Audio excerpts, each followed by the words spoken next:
We're going to take a moment to talk about what inverse functions are before we get into verifying them. Inverse functions are just math's version of an undo operation. So, if you were to have a function that translated words into Spanish, then if you put in the word hello, you'd expect to get out the word hola. And then the inverse would simply be a translation back to English. In other words, you change the word hello into its Spanish equivalent, and then you use the inverse operation, the inverse function, to turn it back into the original hello. The same thing is true for any action you could perform on a day-to-day basis.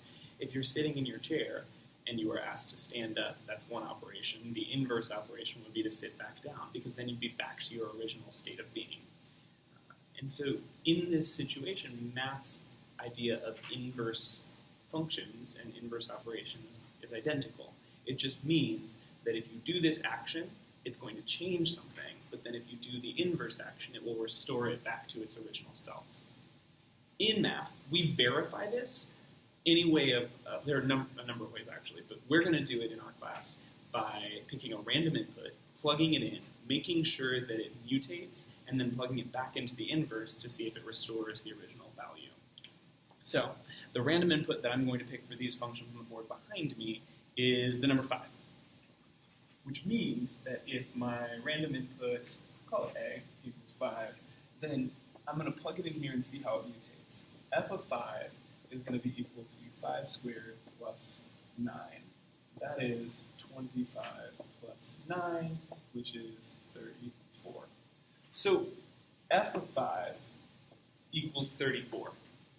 If these two functions are in fact inverses of one another, then I know that for the inverse function, if I plug in 34, I should get the 5 back out. It should restore that 34 back to its original form, 5.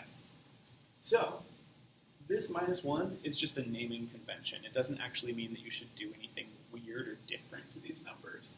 So I do this the same way I do here. I just plug in. This is going to be the square root of 34 minus 9. Well, 34 minus 9 is 25. And the square root of 25 is 5, which means that the inverse of 34 returned me back to the 5 I started with. That proves, not conclusively, but it lends evidence to the fact that these two functions are in fact inverses of one another. If I put an input through the first one, it'll mutate, but then if I put that mutated version back through the second one, it'll restore it to the original